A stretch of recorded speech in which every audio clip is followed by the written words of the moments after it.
What's up, guys, and welcome to Gil Reads Comics, presented by OneTake.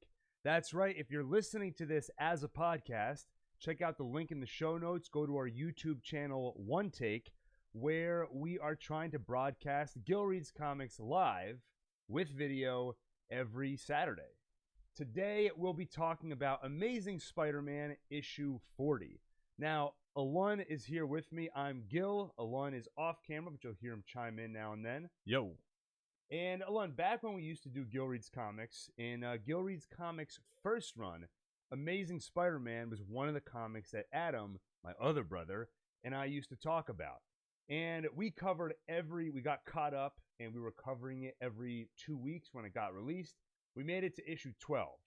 Then Gil Reads Comics got canceled, went on hiatus. And now we're back with issue 40. And earlier tonight, when you were reading this issue, you were very confused. Yeah, You said, what does this 40 mean? Yeah. What was confusing about that? Well, I didn't know if it... I mean, I had a feeling like it was number 40 of the current iteration. You're like, wait, I feel like there's been more than 40 issues of Spider-Man in the last 60 years. That's true. But I don't know. I thought maybe it was like Spider-Man 40. Like, that is like... Oh, you thought I don't know. I know there's like weird dimensions like with numbers. And... Spider-Man 2099. Yeah, I don't know. thought this was Spider-Man from like the 40th dimension. Or maybe he's 40 years old. But now which is how old he was in Into the Spider-Verse. Yeah, so you can see why. I can see why this would be confusing. Well, this is where a lot of people get confused when they try to get into comics for the first time. Big comics like Spider-Man that has over 800 issues, every once in a while, especially when they get a new writer on board, they renumber it. It's sort of like a soft reboot. So a couple years ago, they came out with Amazing Spider-Man issue 1, where they were still continuing the storyline from before, but they try to make it a sort of jumping on point. A new villain comes in, the status quo changes up, so you can jump on board and start this current run of Amazing Spider-Man. Oh, and you think that we should do the same thing for Gil Reads Comics? Now that it's kind of a reboot, we're doing it live with video. It's technically, I think, episode 22. Did we make this episode 1? 2. Episode 2, because we did Wolverine last week. Ironically, a reboot. Yeah, or we can just not number them. Yeah, we could do that, yeah. I like having the numbers, though. Yeah, I don't know why. It is nice. Anyway, so in this run of Amazing Spider-Man, oh, you know what? The best part of Gil Reads Comics is the theme song. Alon, tech guy, cue the theme song. Let's do. There is an epidemic affecting children everywhere. Comic books. Comics everywhere. They're all reading comics. Avengers, Batman, Wonder Woman, and they're in movies now, too. In the real world, there is no good and evil. Enough! I'm reading comics, and no one's gonna stop me.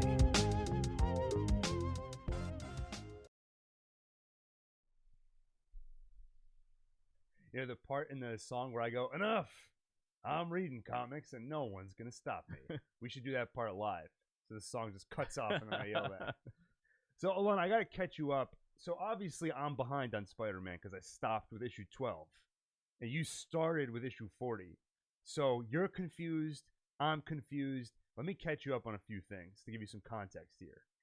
You about to say something? Well, didn't I read the first issue of this new saga like a while ago? Oh, you might have. Yeah, and you were also listening to Gil Reads Comics back then. Right. So you kind of know a little bit about I know what's he going had on. that roommate who was a villain. That's right, Fred. Yeah. Do you remember the Vermin guy? No. So the overarching villain in this current run of Amazing Spider-Man, written by Nick Spencer, is a guy that Adam and I had nicknamed Vermin Guy. Wasn't his actual name, but at the time we didn't know who he was. We didn't even know if he was a he. It was this character covered in bandages that had a giant centipede that kind of crawled on him or seemed to be controlled by him. And he was always in a robe. Really creepy looking guy. We didn't know a whole lot about him. We knew that he had the ability to make people hallucinate. There would be characters that saw themselves covered in bugs and other vermin. That's why Adam and I called him the Vermin Guy. There were references made to him resurrecting people from the dead. And he seemed to have a personal connection with Peter Parker. Adam and I had some theories. We thought that maybe he was Peter Parker from the future because he knew Peter so well. I think I was trying to remember Adam's theories. I think he thought that maybe Vermin Guy was Mary Jane from another dimension or something. Yeah. Anyway, so in the last 30-ish issues that have gone by, a few little tidbits have been revealed about Vermin Guy. So his actual name is Kindred, which refers to family, which I think has to do with the fact that at least he believes he's so close to Spider-Man. We know that he was once human, that died, went to hell, and then rose up the ranks to become a demon, which I feel like that is the comic you want to read. Yeah. You love that stuff. Oh, yeah. Hell. I do. Demons. He shows an intimate familiarity with Peter. He calls him Pete, kind of a friendly term. And as a human, we know that he was very afraid of Norman Osborn. Recently, he actually visited Norm in prison, but chose not to kill him. Because we know he doesn't like Norm, but he chose not to kill him, at least for right now. Norman Osborn claims to know Kindred's true identity, and that bothered Kindred. Anyway, Kindred's latest thing he's doing to go after Spider-Man is he recently resurrected a villain known as Sin Eater. Do you know what Sin Eater refers to? No. No. But it's a cool name. I would be really impressed if you did know. But apparently, in some cultures, after someone dies, what you do is you go and put a bunch of fruit on them. Then the fruit supposedly absorbs all their sins, and then a designated fellow named the Sin Eater eats all those fruit. So this guy carries the burden walking around with all these people's sins inside him. And then I don't know what happens when he dies. Maybe he goes to hell, but then somebody else would put fruit on him and absorb his sins. Yeah, they probably have to put twice as many fruit to absorb. Because we're going to need some watermelons for this guy. Anyway, so Sin Eater in the Marvel world, who named himself after this tradition, is a guy named Stanley Carter, who was driven crazy by some experimental drugs from S.H.I.E.L.D.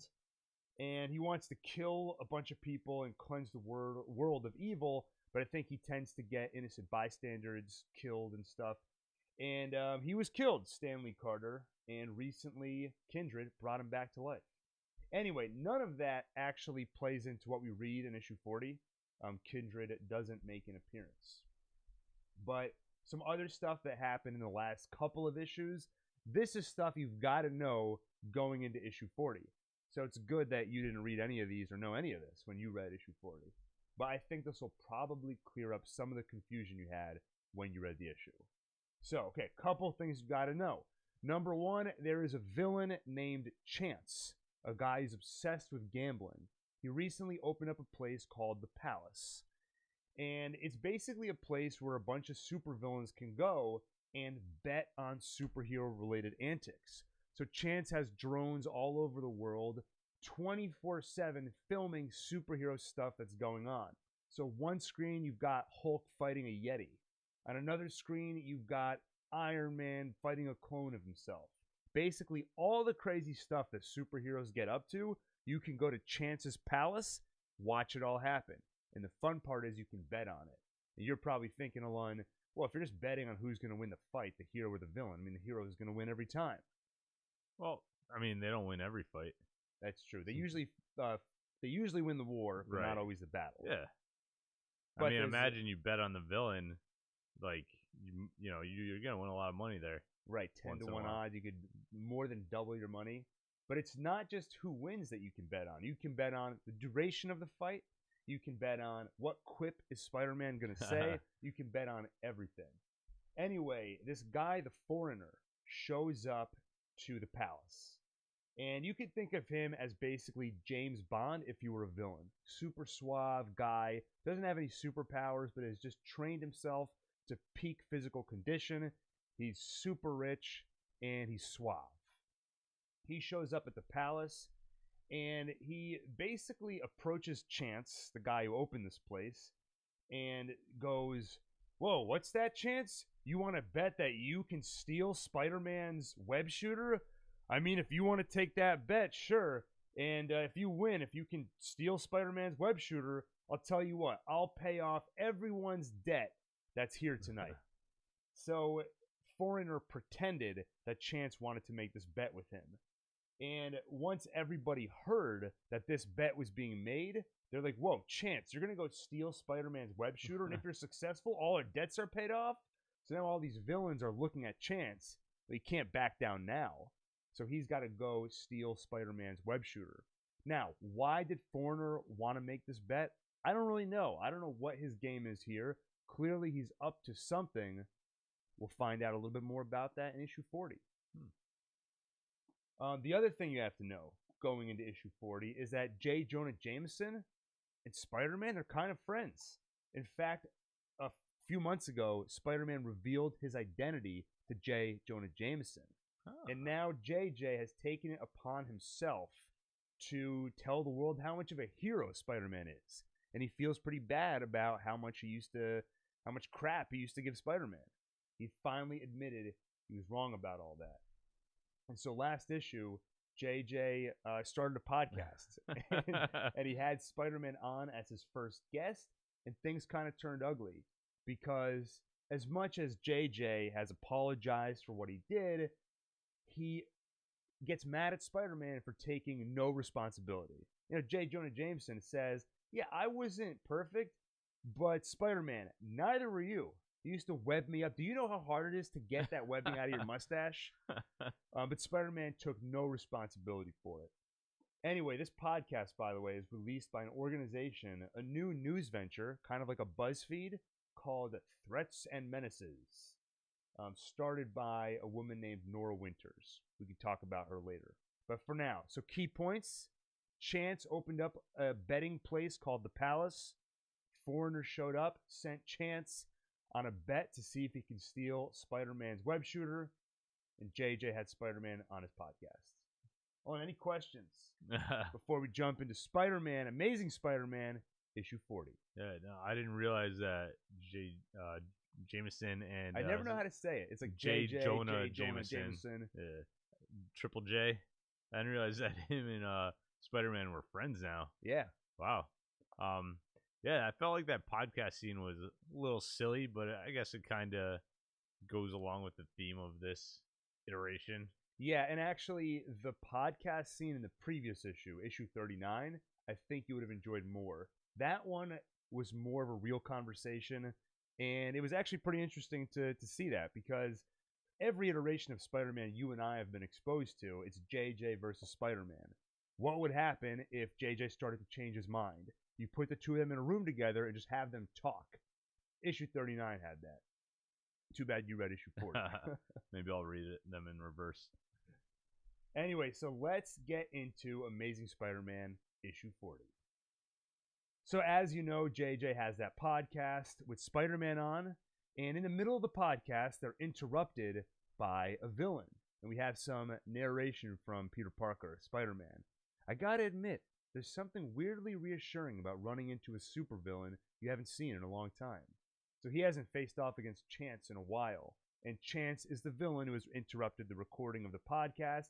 He's there to steal Spidey's web shooter. And by the way, kind of a weirdly appropriate narration for us. You're running into a supervillain you haven't seen in a while. Running into Gil Reads Comics, you haven't done it in a while. Are you saying Gil Reads Comics is the villain? I know, I was trying to figure that out. The villain is finding the time to do Gil Reads Comics. I think that's the villain in this scenario. So Chance has interrupted the fight. And like I told you, Chance is a guy named Nicholas Powell, a man obsessed with gambling, which is why he opened up this whole gambling, I don't know what you'd call it, almost like a casino, the Palace. They fight, and in their battle, Chance yells at Spider-Man, "We all know the best way to anger you is to go after someone you love," which catches Spider-Man off guard. He goes, "Wait, Jonah?" And Chance says, "Well, like." And Spider-Man says, "Eh." And Chance says, "Begrudging respect, professional courtesy." And then Spider-Man says, "Man, Chance, you really need to do your research better. Might even up the odds a little." Classic Spider-Man quip. And then Jonah tries to pod live while all this is going on. "So, walk me through your process here. What are you doing right now? You're sizing him up? Are you trying to figure out what he's doing?" And Spider-Man is like, "Are you serious?" Anyway, so in the middle of the battle, a bunch of guys with flaming jack-o'-lantern heads show up. They were sent by Foreigner because he wants this bet to be successful. He wants Chance to steal the web shooter, and he knows that Chance isn't going to be able to do it on his own. So the jack-o'-lanterns show up, they grab Chance, and they get the web shooter for him. And then Spider-Man's about to go chase after the jack-o'-lanterns. And then Jonah gives him a hard time. He's like, really? Like always, as soon as you have an obligation to people, as soon as you just wants to sit down and talk to me, you're just going to run off? Like always, you've always got something else to do? That's pretty good. Thank you. I've been working on that. See, I've been working on my impressions because I've been, what else am I going to do when I'm not doing Gil Reads Comics? One of our other 5 podcasts that you can see on ShurCast.com. Anyway, so Spider-Man tells him, I have innocent people to go save. And then he realizes, wait a minute, do I? I mean, those jack-o'-lanterns seemed like they were really going after Chance, who's a villain. So, you know what? I guess I can stay. And then he sits down, and there's kind of a montage of J. Jonah Jameson and Spider-Man talking to each other. Now, the first time I saw this montage, they're talking, they're literally crying, they're reconciling, they're at each other's throats, they're getting along. I thought they were doing the podcast. But the mics were laying on their side, so I think they were literally just talking. Wait, really? I think so. I reread the scene a couple times, and I mean, they weren't podcasting. I mean, take a look at the picture. The podcast. I mean, the mics got all knocked over by. Are you walking over here to look at the picture? All right, let me find it. So the mics get all knocked over, and then we go to the scene. Yeah, look, that mic is just laying on its side, and Spider-Man doesn't even have a mic. So, which is I think the scene's kind of oddly written. So when Jonah says, you have an obligation to me, he's saying you have an emotional obligation to sit here and chat with me so we can reconcile. So kind of a clunky scene. So like I said, issue 39 had a great podcasting scene between Jonah and Spider-Man. This scene has just a layer of silliness to it that it's just kind of, I didn't love this scene. Odd. Yeah. And then the podcast is released and it charts #1, which I buy. I think if J. Jonah Jameson and Spider-Man had a podcast, I would listen to it. For sure. Me too. Yeah. And then Chance goes back to the palace. And Foreigner welcomes him back. Your winner, ladies and gentlemen, and holds up his hand to show that he got the web shooter. And Chance says, "Oh, can I swear on this podcast?" Yeah. I don't want to. I don't feel. I feel like Gil Reads Comics should be a family-friendly, podcast. Well, most curse words have an alternative. Though we used to. Okay, which one were you gonna say? The F word. Frick. Oh, frack off, all of you. Battlestar Galactica. So Chance won the bet, and he seems really annoyed. Why is he annoyed? Because he didn't want to do this bet. Foreigner put him up to it. It's all a ruse. And then Foreigner says, "Why, Chance? What even is the matter? You came out on top. I'll have to cover all of tonight's debts." So everybody there is super excited because Foreigner's going to cover their debts now. And then Chance says, "You know, don't you? It's not about the money. I'm ruined." And then Foreigner says, "Nonsense. There's no problem more capital won't solve. And thankfully, I know just where you can get it." Oh, no. That's right, Chance, old chum. This is going to be the start of a very fruitful partnership. So, I don't really understand what's going on here. It sounds like Chance is indebted to him or something. That's what it sounds like. And I think this is my best interpretation of what's happening. Foreigner created this ruse, this scenario, where Chance makes a bet where it looks like there's no chance he's going to win that bet. He's got to steal Spider-Man's web shooter. If Chance wins the bet, Foreigner is going to pay off everyone's debts. So Foreigner sets it up so that Chance wins the bet, Foreigner pays off everyone's debts. Maybe he did that, so now everybody there loves Foreigner. And now Foreigner can get involved and be part of this venture. But why is Chance indebted to him? Why is Chance ruined all of a sudden? I don't know why he's ruined. I don't know. So, I was hoping you'd be able to figure this one out for me. Sorry, man. I think maybe we're not supposed to fully understand what's happening yet. I think that the story's continuing to develop. Maybe next issue this will make more sense.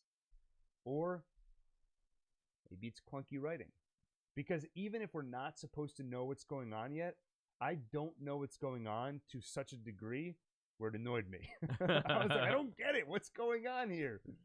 But then let's go back to Peter Parker, where I do understand what's going on. So Peter goes back to his apartment, and he finds Nora Winters there, who is somebody that worked at the Daily Bugle, somebody that Peter Parker worked with in his journalist days. And she is the one who seems to be running the show at Threats and Menaces, the place that just hired Jonah to do his podcast. And she likes to run all those crazy BuzzFeed-style articles. One of the examples they give is Captain America still Hydra? So, a little while back, Marvel came out with a storyline where all of a sudden it turned out that Captain America was secretly a spy or was secretly working for Hydra. And this pissed off a lot of people because you're saying Steve Rogers is a Nazi. And people found it extra insulting because the guys who created Steve Rogers were Jewish. And they're like, you're saying their creation is a Nazi? And then it turned out that it was Red Skull, I think, using the Tesseract or using some crazy device, changed reality and changed history to make Captain America into a Nazi. Did the writers write that after the backlash? No, because then they took it a step further and they revealed twist on top of a twist. No. Red Skull used the reality-changing device to change reality back to normal. So what he's saying is that the reality where Captain America was a good guy, that was the fake reality.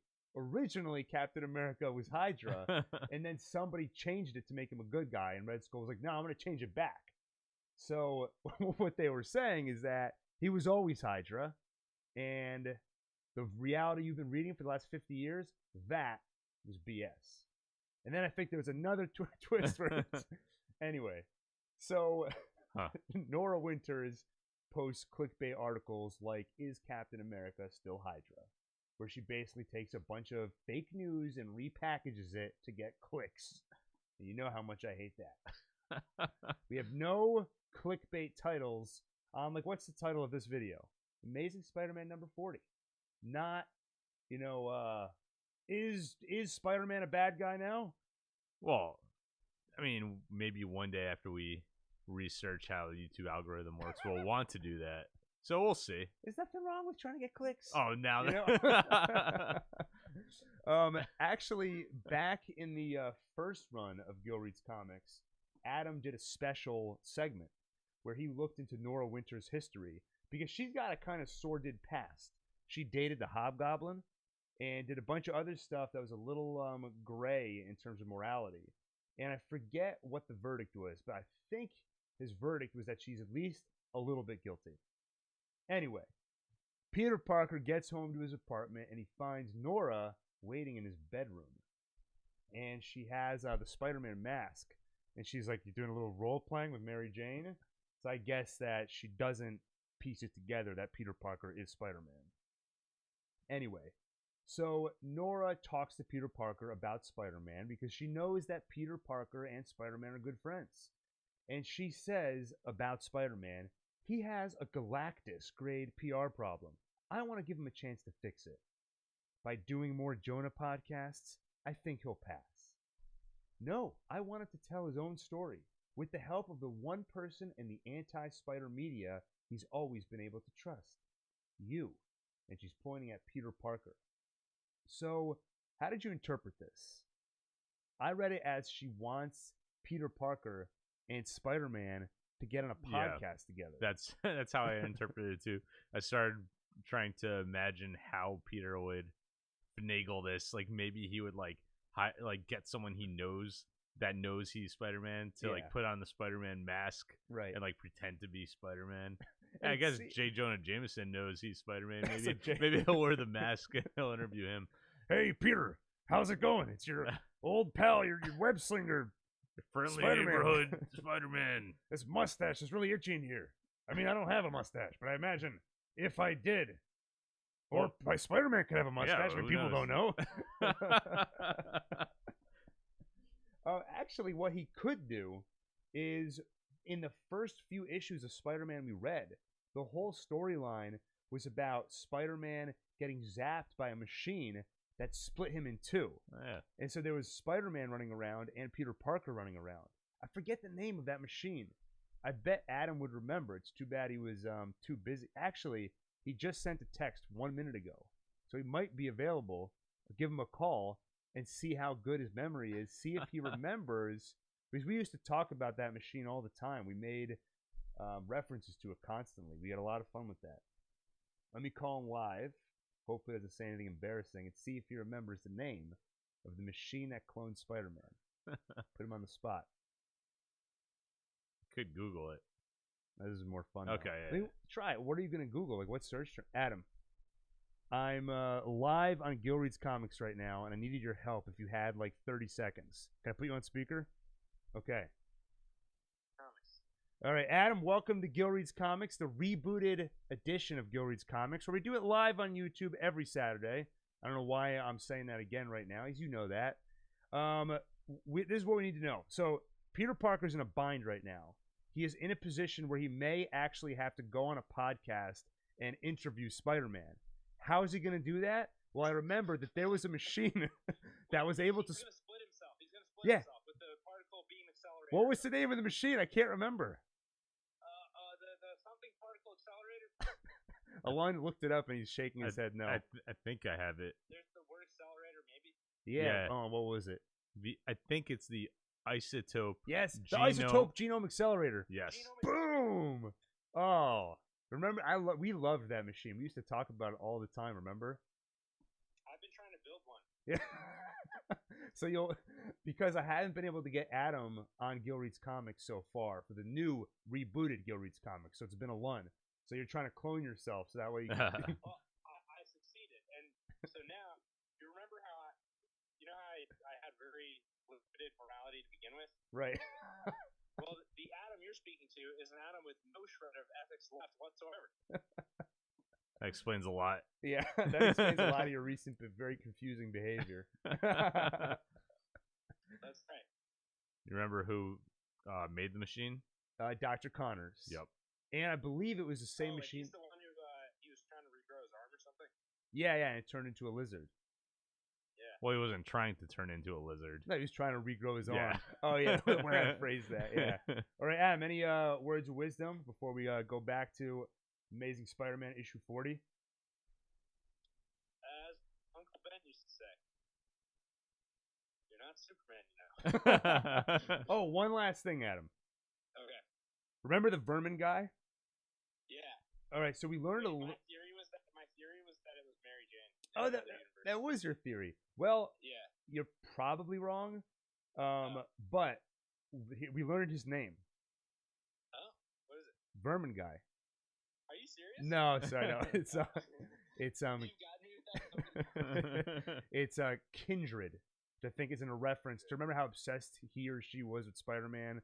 We're family. He would say things like that. So Kindred refers to I that see. concept, I So think. the first place my mind went is that he seems to be some kind of hive mind composed of insects of some sort. Oh, yeah. So I was thinking of like they're kindred. They form this one super entity. Yeah, yeah. And last thing, so the other thing we learned about him is that he used to be human, died, went to hell, fought up the ranks, and became a demon.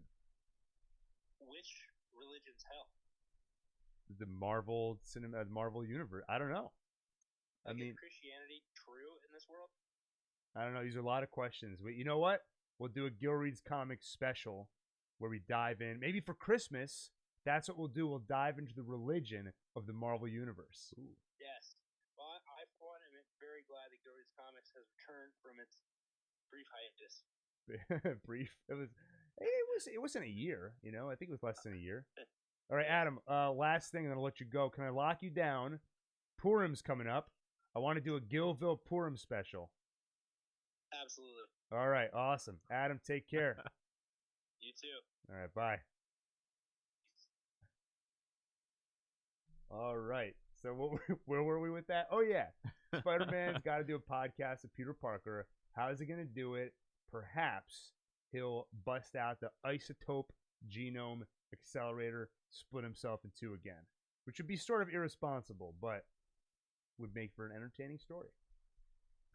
Anyway, so back at the palace, the Chance's palace, we see someone sitting there named the Clairvoyant, and he's winning a bunch of bets in a row. And this guy, the Clairvoyant, has appeared in a few issues in previous issues of Amazing Spider-Man. He's a kid named Jamie from Dr. Connor's class, and he invented a device that can tell the future. So he's using that device to win a bunch of bets at the palace. So, are you did you pick up on all that? So you were Nah. yeah. So let me catch you up briefly. So back at the palace, there's a guy named the Clairvoyant, young guy, who's winning a bunch of bets at the palace using a device that could tell the future. He was a kid in Dr. Connor's class in college, and so he invented a machine that can tell the future. That would be very helpful when you're placing bets. Yeah. And he won a bunch of bets in a row. Now, Peter and Jamie have a little bit of a connection.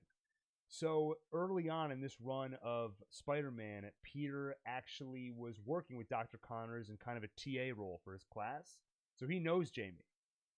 So I have to imagine that they're going to collide in the story. And this is another thing where it feels like there's a lot going on in this comic. And with the Palace, you've got the storyline of Chance and the Foreigner. And it's like, okay, that's the Palace storyline. But no, in addition to that, there's also this Clairvoyant thing going on. It's like, come on, just like a little bit at a time, right? It's not that long a comic, too. It's only, what was it, like 23 pages? 22, 23 pages. Like with Wolverine, that was 70 pages. Yeah. So it was paced a little bit better. But that was honestly part of my I was always kind of hot and cold on this run of Amazing Spider-Man. There are moments that I really enjoy. That first issue we read, where it was a little bit slower paced, you had some pretty great emotional moments between Peter Parker and Mary Jane. When Nick Spencer can slow things down, I think he's great.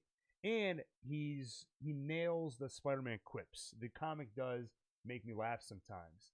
But too much going on. It's so confusing. Anyway, so Nora just made Peter the offer to have this podcast, or whatever the offer is, and he seems to be considering it. Nora's in her car on the way home, and she gets on the phone with a mysterious person. So Nora on the phone, the other guy on the phone says, "Well, what did he say?" Maybe you should do the voice for this guy. Do you have the doc open? No. Oh, okay. So now I do. Okay, I shared the Google Doc with you. Do evil, menacing boss. Okay, you're on the phone. You're talking to me. I'll be Nora Winters. Okay. So I got my phone out. You scroll down to the second to last page of this Google Doc. Okay. All right. Well, what did he say? He didn't say anything. I want to give him some time to think about it. Time is not something you have much of, Miss Winters. My investment in your little venture is predicated on the wall crawler's involvement. And you'll get it. But you have to let me do this my way. I can't just move him to some black site and break his kneecaps. Is that supposed to be a joke? Gallows humor. Watch yourself, Nora. I think you'd agree I've been very generous, but that support does not come without strings. I understand. Always a pleasure doing business with you, chameleon. Dun dun dun. Did you see that face I made? Like this? I did. Yeah, so that was one thing I noticed on this. So I love the art in this issue overall. My favorite artwork for comics usually air towards pretty realistically drawn with a little bit of an animated cartoon vibe to it. And I think they nail that in this issue. But in this one scene, Nora has kind of a normal look on her face, and then all of a sudden her jaw drops and she starts sweating bullets when the chameleon sort of threatens her and says, "Is that supposed to be a joke?" And Mackenzie here in the chat says, "Hey G, hey Z." Right? Yeah, right. Yeah. That's what I call her. I'm sorry you can only see me on here and you can't see Alon, but you will hear his smooth and beautiful voice when he chimes in. Hey there. So yeah, the art in this scene, Nora it just struck me as kind of odd. It feels like she's dealt with Chameleon before. She's holding her own. She seems like, she's kind of a badass herself. And then at the slightest threat from Chameleon, did you want to see the picture? Yeah. I want to get your reaction to this. So Nora in the car. Look, okay, she's looking mean, and then all of a sudden this. On the next Gil Reads Comics, we got to get some pictures ready so we can flash them on the screen in the middle of the middle of the that's broadcast. what I'm here for. I need more work here. Yeah, Alon's the tech guy. He's like the Jamie for Joe Rogan. It's Alon for Gil. Alon, pull that up. Tammy in the chat says hi, guys. Hey, Tammy. Hello, Tammy. How about that Spider-Man, eh? I know, right? Always up to these crazy antics. I don't know if you were on the stream before, Tammy and Mackenzie, but Spider-Man may have to do a podcast with himself. It's crazy. Oh, do you know who the Chameleon is? Nah. You want to hear something shocking? Yeah. Huge, shocking thing I was surprised to learn. Chameleon was the first supervillain that Spider-Man ever faced off against. Really? In the first introduction of Spider-Man, he faced off against Chameleon, the Master of Disguise, and Kraven the Hunter's half-brother. Huh. And that's where we end the issue. So, overall, Alon, how did you enjoy the experience? You love Spider-Man. Yeah. You love the movies. Actually, let's get your Spider-Man cred on the table. Favorite iteration of Spider-Man that you've been exposed to? Could be a movie, TV show, yeah. comic. I mean, I really like the new Tom Holland Spider-Man, but the storyline could use some more, you know. But I like him as Spider-Man a lot. Right. I feel like it would be a cop out to say the cartoon Spider-Man is my favorite because the movie it feels more legit. Right. So Mackenzie in the chat asks, Tom or Toby? And it sounds like you're saying Tom, if you could put him in the Toby movies. Yeah. If you could deep fake Tom Holland over Tobey Maguire's face in the Sam Raimi movies, that would be your ideal Spider-Man movie. Well, we can do that. We can. I bet you somebody has done that already. At least in clips. Actually, speaking of Tom Holland deepfake, there was recently a deepfake where they put Tom Holland into Back to the Future. Have you seen that? I saw pictures of it. So that blew up. And Tom Holland in an interview recently said, I'd be lying if I said I haven't had some conversations with the studio after that. So I think it got so much attention, they were actually exploring the concept of a Back to the Future remake with Tom Holland. Didn't the creator say, over his dead body, will there be more Back to the Future movies? Some variation of that. Yeah, Robert Zemeckis, unlike a lot of other properties, actually owns the rights to Back to the Future. He either owns the rights or he has final say on whether or not it'll get done. So he basically said, if I'm alive, there will not be a Back to the Future remake. How's his health? I don't know. One's got a look in his eye. Don't tell Adam, because Adam's evil now. So if he hears this, he's like, so all I have to do is take care of Mr. Zemeckis, and then we can get a Back to the Future remake. Okay, so having said that, how does Amazing Spider-Man issue 40 stack up against the movies and your previous experience with Spider-Man?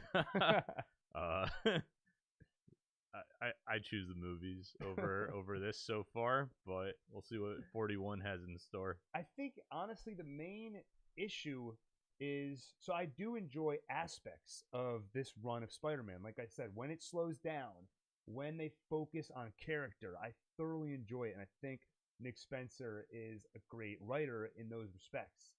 But there's just way too much going on. And Mackenzie in the chat says, let's do some Spider-Man riddles.